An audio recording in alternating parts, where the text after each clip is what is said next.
With the imminent release of the Stark Deluxe expansion box, I thought it would be a good moment to go through the history of House Stark. House Stark was one of the 3 houses that existed right from the start of the game. Each of the houses had one challenge that they championed better than the other 2. Lannister controlled intrigue, Baratheon had the power challenge, and Stark were the kings of the military challenge. In the first few months of the game, the minimum deck size was only 40 cards.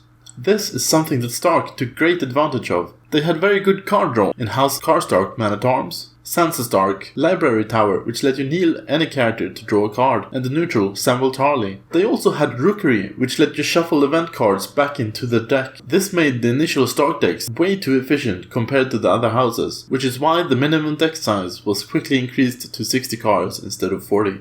One of the most persistent themes in House Stark is killing characters. They were always strong in the military challenge, and part of that has also been lots of effects that raised their claim. Winter is Coming is the earliest example, which has also been reprinted in both the first edition LCG and in second edition. There were also cards like Blue Steel Dirk, Winterfell Tourney Grounds, and Robb Stark, to name a few. Other than with claim, Stark has also had lots of direct kill effects. It could be characters like Robb Stark, Wolf King Loyalists, or Robb's Sworn Swords. Attachments like Ice on Arya's List or Poisoned Coin. Locations like Throne of Winterfell, Executioner's Block or Bear Island, or most importantly event cards like Young Wolf Justice, Arya's Revenge or Guilty. Also, when the neutral put to the sword was rotated, it was Stark that got their own replacement in, for example, Swing the Sword or No Quarter. House Stark was not only good at killing characters, they were second only to House Greyjoy in having the most ways of saving their own characters as well.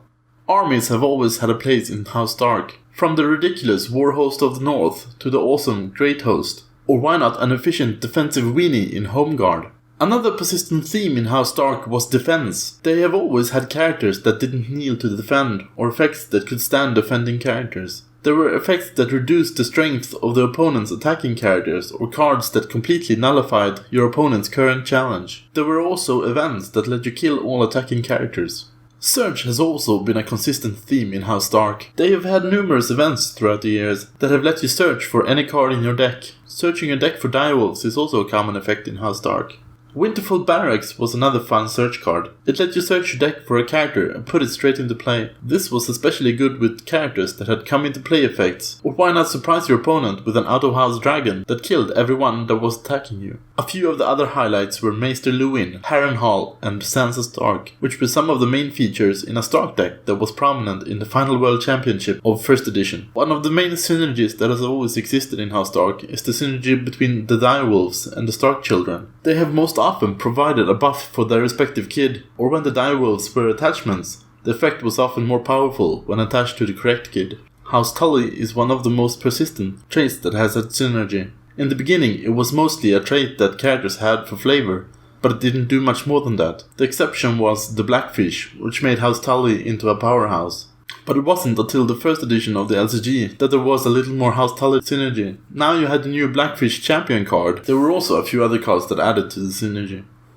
The other trait that has had some synergy in House Stark is House Bolton. Initially, there were a few Bolton-themed characters that had the ability to change house affiliation. This meant that you could use them to play events that required you to kneel a character from a different house. Later, a suite of House Bolton characters, which were dual house with Stark and Lannister, were released.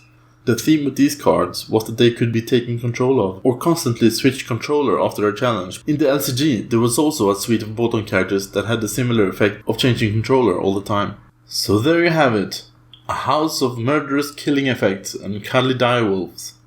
Until next time, remember, winter is coming.